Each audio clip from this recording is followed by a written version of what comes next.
Making tempeh is an easy and straightforward process that I like to show you. So let's go. Let's make some tempeh together.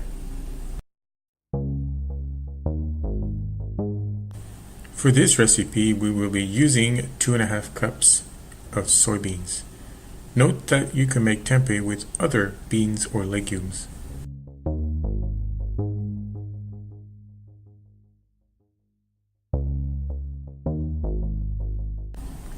Once you have your beans, it is important to give them a good and thorough wash. You never know what's in there, and you certainly don't want to eat it.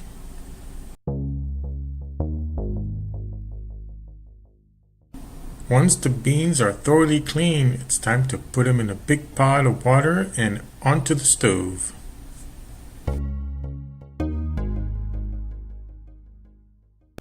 This is the first of 2 trips to the stove. For this trip, we will just bring the beans to a boil and then take them off the stove. We will let them sit overnight and let them expand and take in some of that water so that in the morning we can then dehull them easier. After soaking overnight for 8 to 10 hours, our soybeans are ready for further processing. As you can see, they have grown in size and they also have grown a lot softer. They are still uncooked, but they are ready for processing.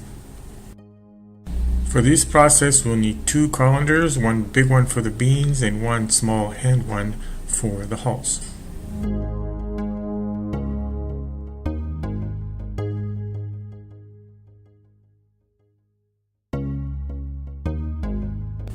First, we have to drain the soaking water and put the beans back in the pot.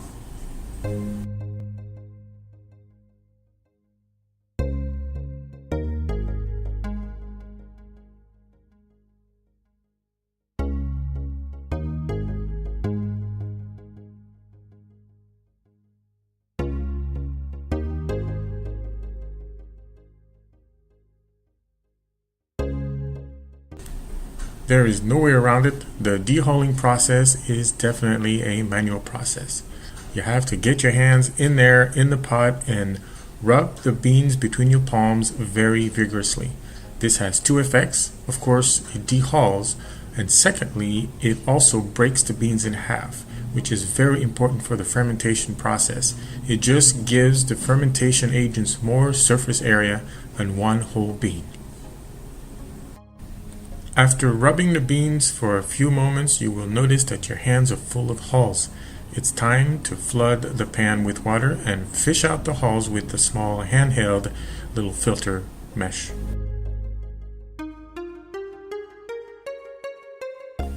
It looks like only a few hulls get fished out at the beginning, but believe me, the process does not take very long. After about 3 times of repeating the process, you pretty much got all the hulls that you need to get out. You can tell now the beans look and feel different. They're no longer slippery because the hulls are gone and most of them are split, and it all looks really good actually. It's just kind of a different feel to it, but they are definitely ready to cook now. Okay, so the beans are ready for cooking, so go ahead and put them back in the pot and fill her up with water.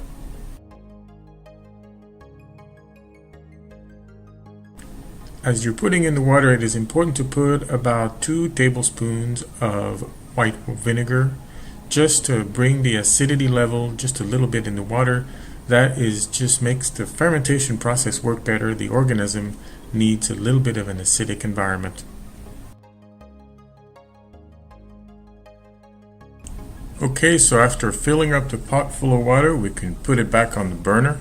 Notice that you can finish the dehulling process, at least fishing out the hulls while it's boiling, because the water will kind of bring the hulls to the surface, so you can just kind of fish them out. It's kind of neat that way. You get the last little bit of them that way.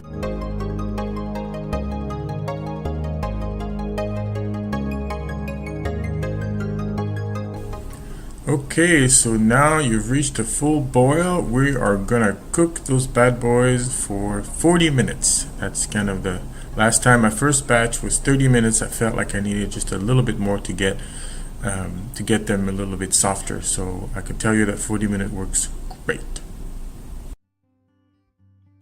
If you recall from the making the incubator video, the process of fermentation needs a lot of air inside the box, but also inside the bags. That means you have to poke holes in them. Use a knife or any kind of sharp object like an ice pick, and in a very tight pattern, you just got to put a lot of holes in it to let as much air in the bags as possible.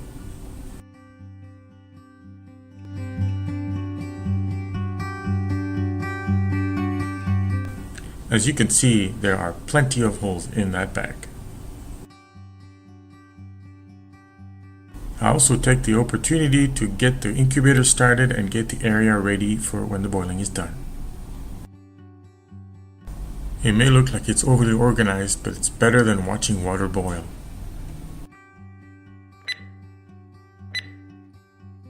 Okay, so the boiling is done. Time to get the beans ready for the next step. So now there are two things that are important in this step, and those are the beans need to be dry and the beans need to be cool. So you let them drain in the colander for a good long time, and then you put them down on the pan with a towel on it.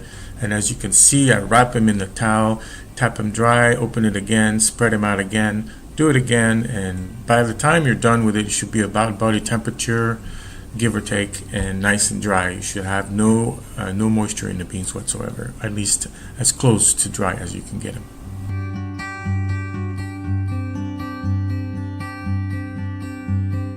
Okay, so the beans are ready to go. They're nice and dry and cool. So now you transfer them into a bowl and start inoculating them. So that just means taking your tempeh starter and sprinkling it in the beans and stirring it. I like to do it in a couple of stages. Sprinkle a little bit, stir it, sprinkle, stir it. You get the idea. There's really no such thing as not enough stirring here. You want to make sure that the starter gets all around in all of the beans. That is just a little bit of time spent now for a good result later.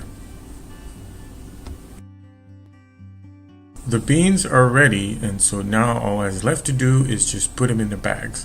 I used 2 bags for this particular recipe. That's what it called for. As it turned out, it was probably a little smaller cakes than I expected, but it was what I started with, and I'm pretty satisfied with it. I really like the taste.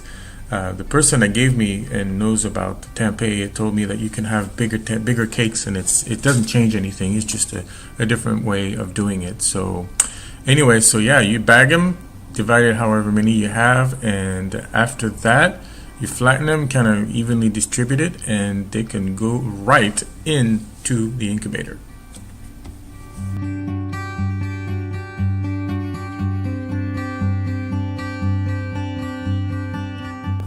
At the end of the 24-hour period, it's time for the big reveal. Yep, looks like it worked. Now let's look at it closer, shall we? Okay, so taking a look at the tempeh patty out of the bag here, the first thing that should occur is that it is a coherent mass.